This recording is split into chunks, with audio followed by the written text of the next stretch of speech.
அந்த மாதிரி ஒவ்வொருத்தருக்குள்ளேயும் ஒவ்வொரு தனித்திறமைகள் இருக்கும். அந்த திறமைகளை நீங்க வெளிக்கொண்டு வரணும்னா முதல்ல உங்களுக்கான வாய்ப்பை இந்த மாதிரியான காலேஜில் கிடைக்கக்கூடிய சுச்சுவேஷன்ஸ்ல பயன்படுத்திக்கணும். அதெல்லாம் விட்டுட்டு இன்னைக்கு பசங்க ரொம்ப தப்பான விஷயத்துக்குலாம் அடிக்ட் ஆயிடுறாங்க. முதல்ல அந்த செல்போன் ஃப்ரீ ஃபயர் எடுத்து விளையாடுறாங்க. என் தம்பி கூட இங்கே ஒருத்தர் இருக்கான், அவங்ககிட்டயும் சொல்லி எனக்கு சலிச்சு போச்சு.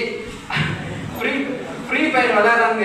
அது தம்பி எங்காச்சும் ஆடுறான்னு சொல்லிட்டு உட்காந்து 5 மணி நேரம் 7 மணி நேரம் விளையாடுறாங்க. அது என்ன வருதுன்னு தெரியல. அது காலில் கேட்டிருக்க அப்படியே ரத்தமா வடியுது. அதில் விளையாடுறாங்க.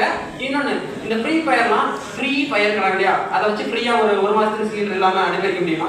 ஒன்றுக்கும் இல்லை. கண்ணை போயிட்டு கூட தான் உட்காந்துருக்கணும். நீங்கள் இந்த 2025 நீங்களாம் யங்ஸ்டர்னு சொல்லிட்டு இப்போ ப்ரொமோஷன் ஆகி வந்திருக்கீங்க ஸ்கூல் டேஸ்லேருந்து. இங்கே யங்ஸ்டராக இப்போ இருக்கிற இதே சமயத்தில் 81 கோடிக்கும் மேலே இளைஞர்கள் இந்தியாவில் மட்டும்தான் இருக்காங்க. உலகத்தோட இளமை வாய்ந்த நாடு தான் நம்ம இந்தியா தான். இந்த இளமையை இளைஞர்களுக்கு இருக்கக்கூடிய அந்த தவறான பழக்கவழக்கங்களை தூண்டி விட்டு நம்மளை மட்டுப்படுத்தி அதன் மூலியமா வல்லரசு சொல்லிட்டு எத்தனையோ நாடுகள் கடவுட்டு இருக்குது.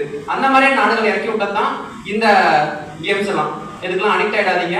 முதல்ல போதை பழக்க வழக்கங்களை உங்களுக்கு இருக்கக்கூடாது. இதோ இந்த மைக் இருக்கு, இந்த மைக்கு வெறும் சடம் தான். ஆனால் நான் இங்கே உயிர் நின்று பேசிட்டு இருக்கேன். தாயோட கருவறையில் இருந்து நீங்கள் பிறக்கிறதுக்கு முன்னாடி ஏதோ ஒரு சடமா ஒரு பொருளாக இருந்தவங்க இப்போ உயிரோடு இருக்கீங்க. இறந்ததுக்கு அப்புறமா அதே பொருளாக தான் மாற போறீங்க. இந்த இடைப்பட்ட காலத்துல அற்புதமான இந்த வாழ்க்கையை நீங்க ஏதாவது சாதிக்கிறீங்களா? அதான் முக்கியம். சாதிக்கிறதுக்கு முயற்சி பண்ணுங்க. நன்றி, வணக்கம்.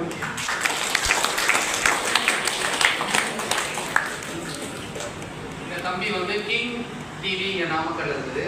கிங் டிவியோட யூடியூப் சேனல் இருக்குது. கிங் 24x7 சேனல்ல யூடியூப்ல பேசி